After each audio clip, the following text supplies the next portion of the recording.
Everybody has heard this promise before: flying cars are coming. It's a sentence we've been hearing for decades. Every few years, another futuristic aircraft appears on magazine covers, dominates social media for a few weeks, and convinces millions of people that the future has finally arrived. Then, almost as quickly as the excitement begins, the story fades away.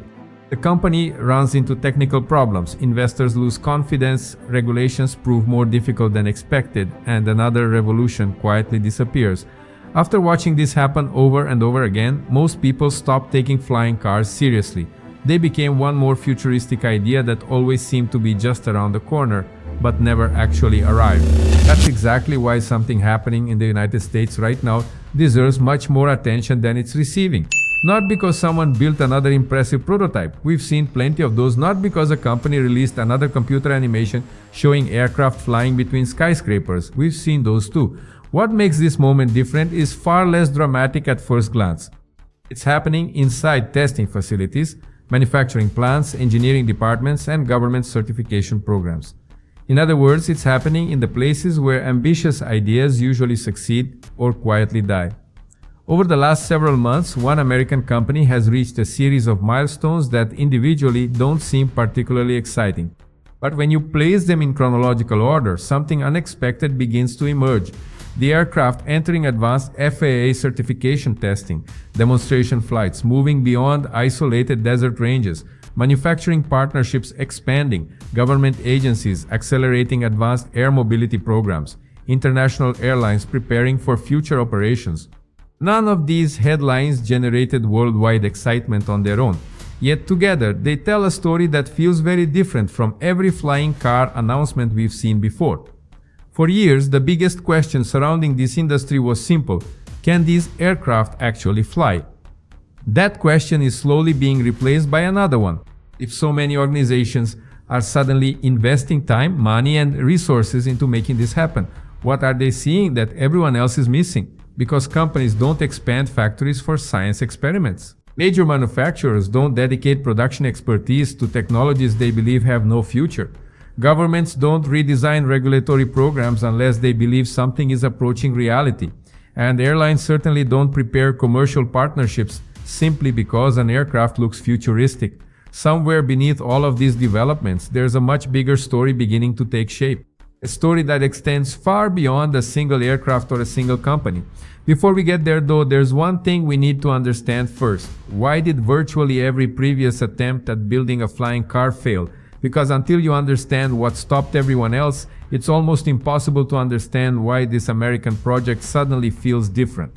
If you enjoy exploring the engineering breakthroughs, industrial projects, and technological races quietly shaping the future, make sure to subscribe to Technology Vector. Every week we go beyond the headlines to uncover the stories that most people never notice until they've already changed the world. Now let's go back to the beginning. Because this story didn't start with Joby Aviation. It started decades ago when engineers first believed they could completely change the way humans move through cities and discovered that building the aircraft would turn out to be the easiest part.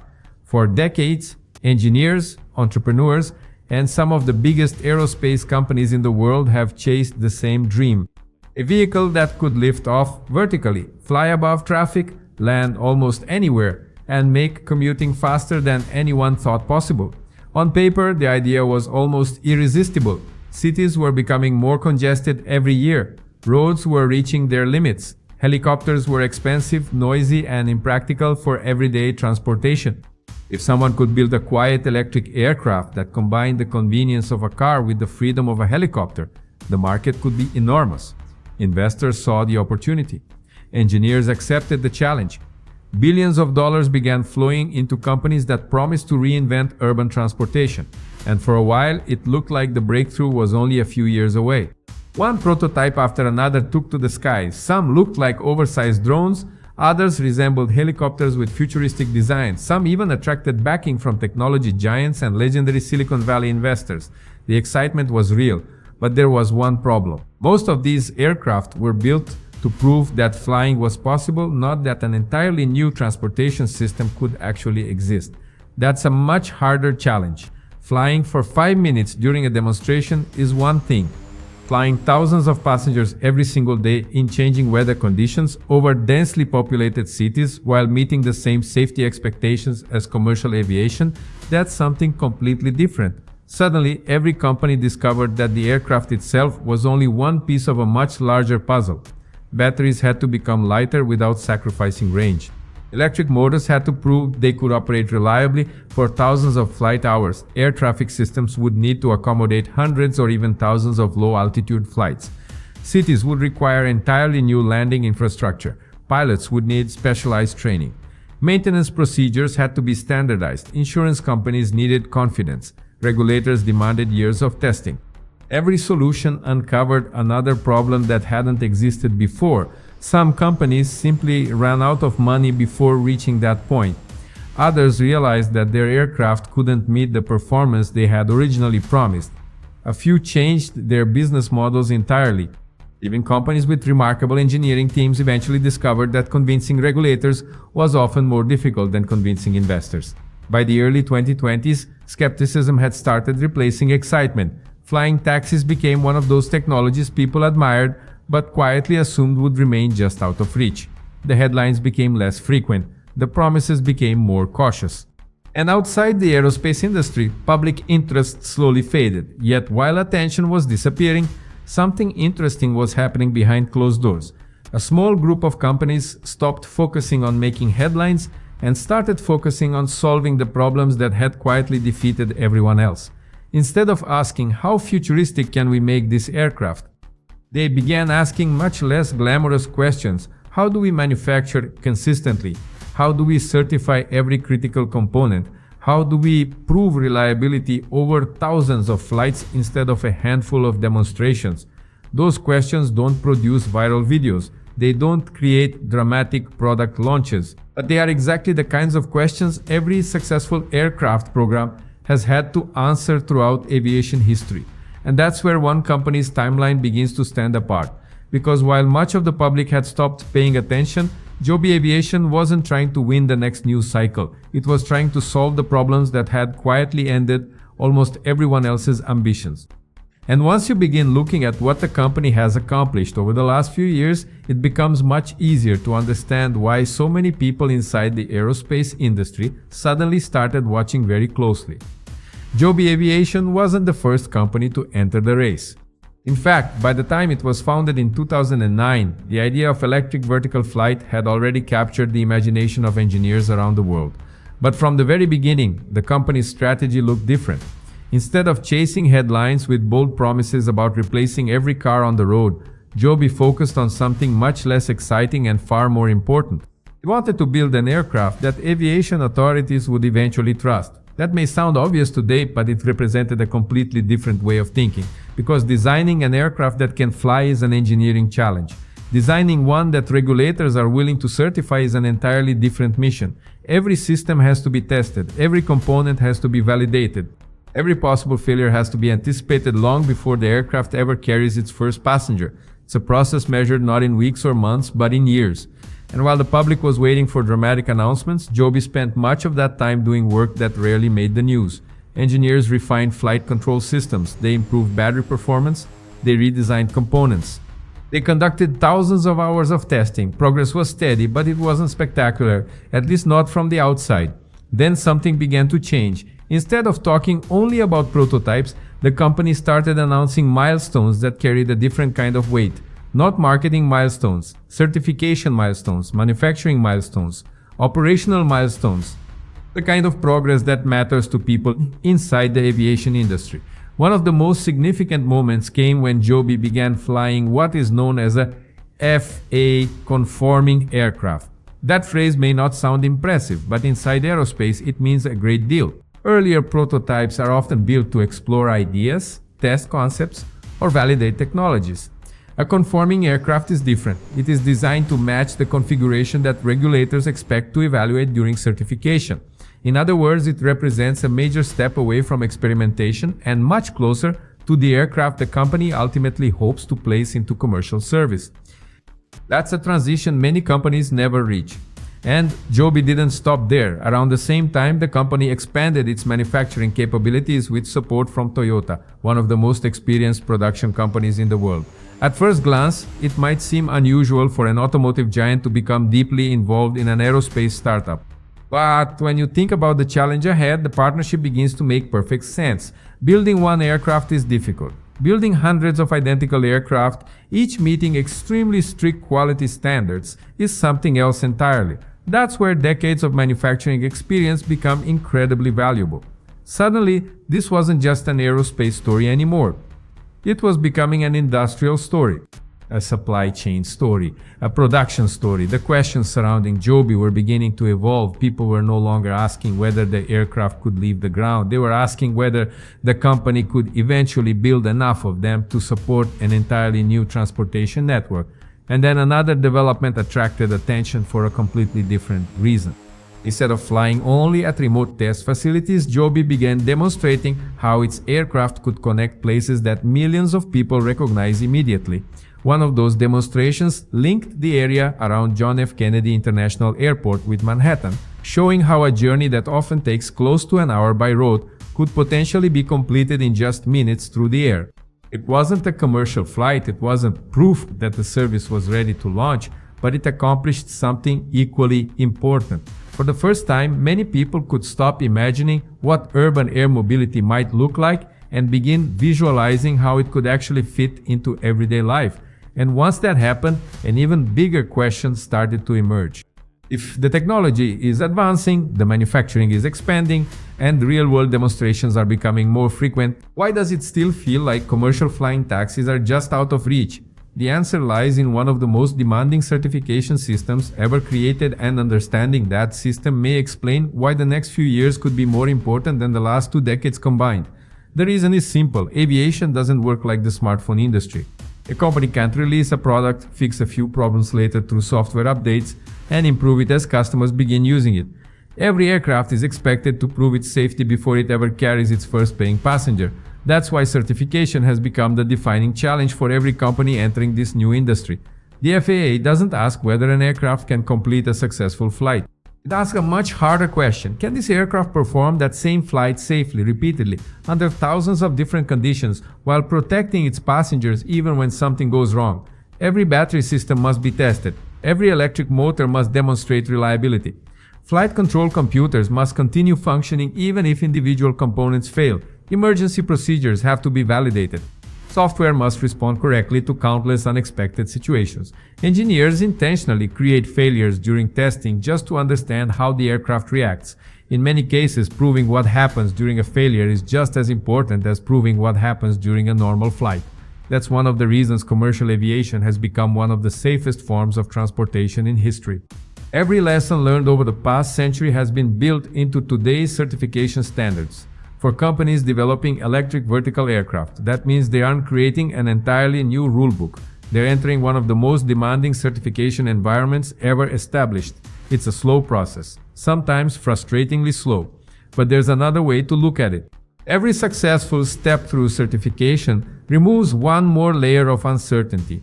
Every completed test answers another question that previously existed only on paper.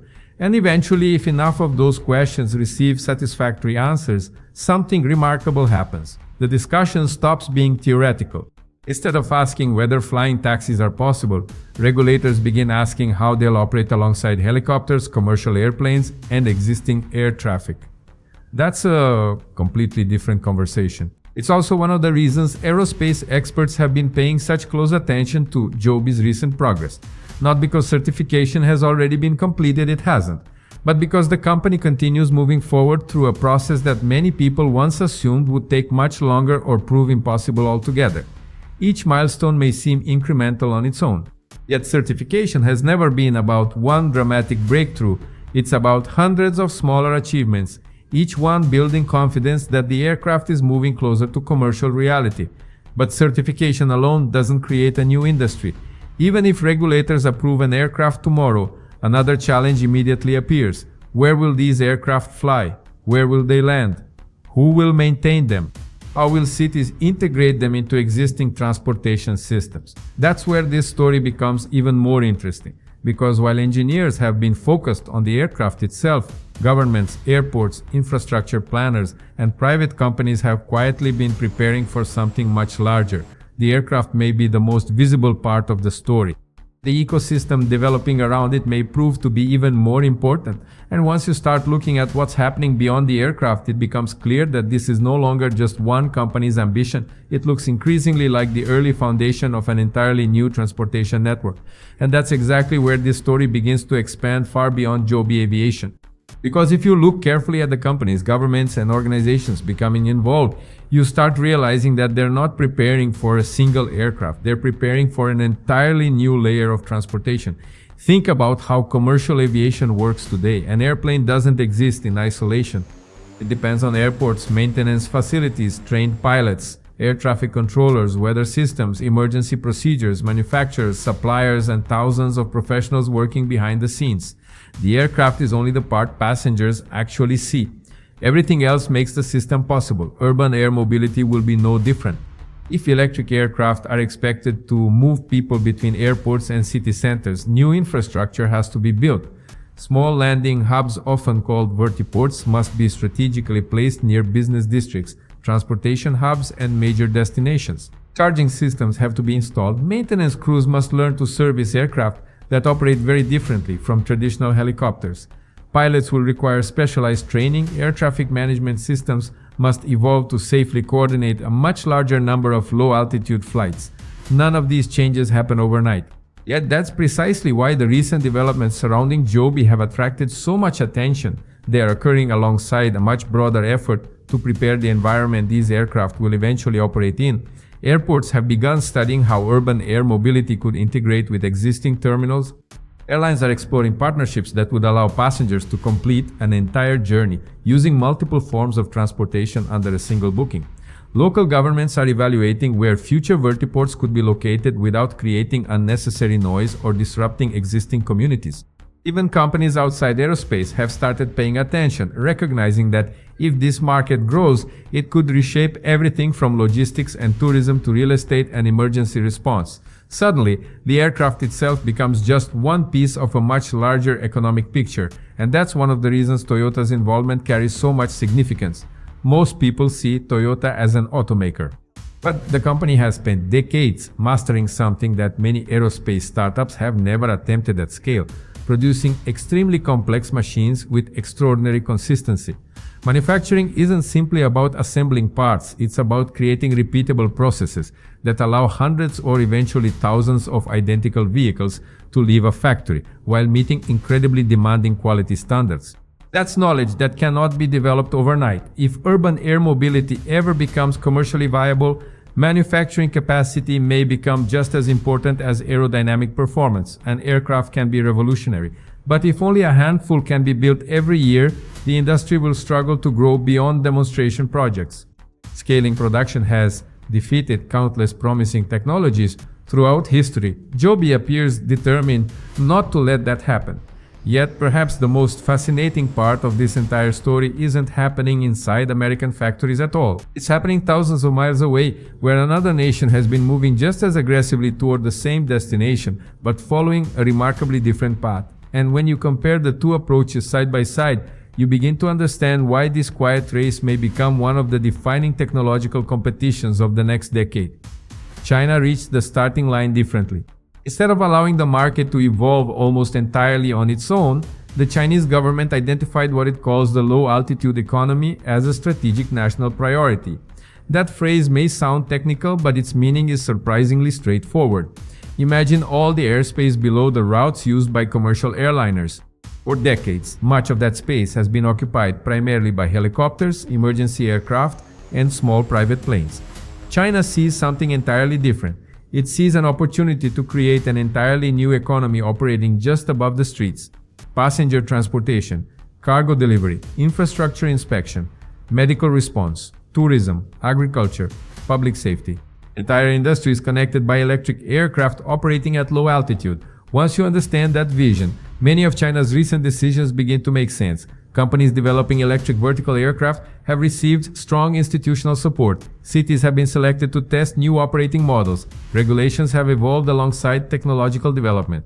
The objective isn't simply to certify a new aircraft. It's to build an ecosystem capable of supporting thousands of them. Meanwhile, the United States has taken a very different approach. Rather than building a centrally planned system, American companies have largely focused on proving that their aircraft can meet some of the highest aviation safety standards in the world. It's a slower path, often a more frustrating one. But it reflects a philosophy that has shaped American aviation for generations. Before a new technology transforms transportation, it must first earn public trust. That difference in strategy has created an interesting debate among aviation experts. Some believe China's faster deployment could allow it to dominate this emerging industry during its early years. Others argue that the United States may ultimately benefit from building a certification process that could become the global benchmark for safety and international operations. History offers examples supporting both arguments. Sometimes the first country to commercialize a technology establishes an overwhelming advantage. Other times, the country that perfects reliability, manufacturing, and international acceptance ultimately shapes the global market for decades. Right now, it's far too early to know which path will prove more successful. But one thing is becoming increasingly clear. This is no longer a competition between individual companies, it's becoming a competition between industrial ecosystems, regulatory philosophies, and long-term national strategies. That's one of the reasons investors, manufacturers, and governments continue watching companies like Joby so closely. Their success or failure could influence much more than urban transportation. It could affect supply chains, aerospace manufacturing, battery development, advanced materials, software automation, and even the future structure of cities themselves. Looking back, it's remarkable how the conversation has changed. Just a few years ago, people were asking whether electric vertical aircraft could ever leave the ground. Today, the questions sound very different. How quickly can they be certified? Where will the first commercial routes operate? How many aircraft can manufacturers produce each year? Which cities will adopt the technology first? Those aren't the questions people ask about impossible ideas. They're the questions people ask when a technology begins moving from experimentation toward implementation. And perhaps that's the biggest reason this moment feels different from every flying car headline we've seen before. Not because all the challenges have been solved, they haven't. Certification still has to be completed. Infrastructure still needs to expand. Public acceptance still has to grow. Costs must continue falling. Many obstacles remain. But for the first time in decades, the biggest barriers no longer appear to be basic engineering. They revolve around scaling, regulation, and deployment, the kinds of challenges that emerge only after a technology has already proven it deserves to be taken seriously. Maybe that's why the recent milestones surrounding Joby Aviation have attracted so much quiet attention inside the aerospace industry. Individually, none of them guarantee success. Together, however, they paint a picture that would have seemed almost impossible not very long ago. A picture in which flying taxis are no longer confined to concept art and promotional videos, but are steadily advancing through the same rigorous process that every revolutionary aircraft has faced before entering service. Whether that future arrives in 2 years or 10 remains impossible to predict. Aviation has a habit of rewarding patience and punishing overconfidence. But one conclusion feels increasingly difficult to ignore. The new American flying taxi is closer than almost anyone imagined, not because someone suddenly invented a miracle aircraft, but because hundreds of small methodical steps have quietly moved an extraordinary idea toward becoming an ordinary part of everyday life. And if history has taught us anything, it's that the technologies which change the world rarely arrive all at once. They advance so gradually that most people barely notice them until one day they realize the future has already arrived. One final thought makes this story even more fascinating. If you asked someone 10 years ago what the biggest challenge for a flying taxi would be, most people would have answered the aircraft itself. They would have talked about batteries, electric motors, or the complexity of vertical flight. Today, those conversations sound very different. Engineers are now discussing manufacturing capacity. Regulators are evaluating operational procedures. Airports are planning integration. Airlines are exploring partnerships. Investors are thinking about long-term infrastructure.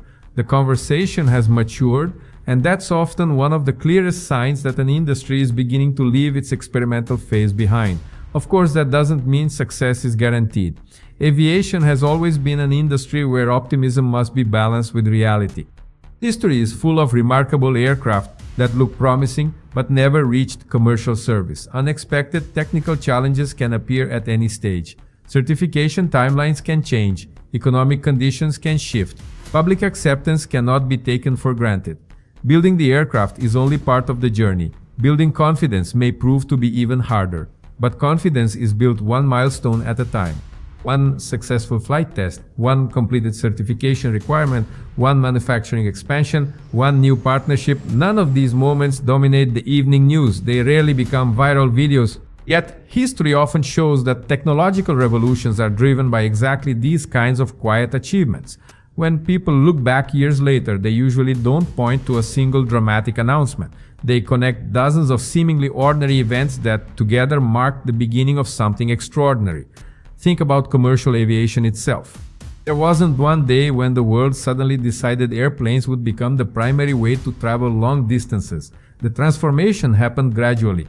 Aircraft became safer, engines became more reliable, airports expanded, airlines grew, passenger confidence increased. Eventually, something that once seemed reserved for adventurers became part of everyday life for billions of people. The same pattern has repeated itself with countless technologies. The internet wasn't built in a single year. Electric vehicles didn't become mainstream overnight. Smartphones didn't replace traditional phones because of one revolutionary product alone. Progress accumulated quietly until a tipping point was reached, and suddenly the future that had been predicted for years no longer felt like the future at all. Perhaps that's where flying taxis stand today. Not at the finish line, not even at the beginning, but somewhere in that critical middle stage where the headlines become less spectacular, the engineering becomes more rigorous, and the work shifts from proving an idea to preparing it for the real world. Maybe that's why the recent developments surrounding Joby Aviation deserve so much attention. They are easy to underestimate because none of them seem historic on their own. A certification milestone here, a manufacturing announcement there, a demonstration flight, a new partnership. Individually, they look like ordinary business updates. Together, they begin to resemble the early chapters of a much larger story. Will Joby become the company that ultimately defines this industry? No one can honestly answer that today. Another manufacturer could move faster. A competitor could develop a better aircraft. A completely new technology could emerge. The future of aviation has never been easy to predict. What we can say is that the United States appears closer than it has ever been to introducing a commercially viable electric air taxi. That's a statement supported not by speculation, but by years of steady engineering progress, expanding industrial partnerships, increasingly advanced certification work, and a growing ecosystem preparing for what comes next. The aircraft itself may still evolve, the batteries will improve, manufacturing will become more efficient, regulations will continue adapting, cities will learn how to integrate this entirely new form of mobility. None of those changes will happen overnight, but then again, the most important technological revolutions rarely do. Years from now, people may look back at this period and realize that the future didn't arrive with a single spectacular announcement. It arrived quietly, through thousands of engineering decisions, millions of test data points, and countless people solving problems that most of us never even knew existed. And maybe that's the most remarkable part of this entire story. The new American flying taxi didn't become closer because someone suddenly made the impossible possible. It became closer because little by little, engineers kept making the impossible ordinary. If you enjoyed this deep dive into one of the most exciting technologies being developed today, don't forget to subscribe to Technology Vector. We explore the engineering, innovation, and industrial breakthroughs shaping tomorrow's world one story at a time. Thanks for watching, and I'll see you in the next one.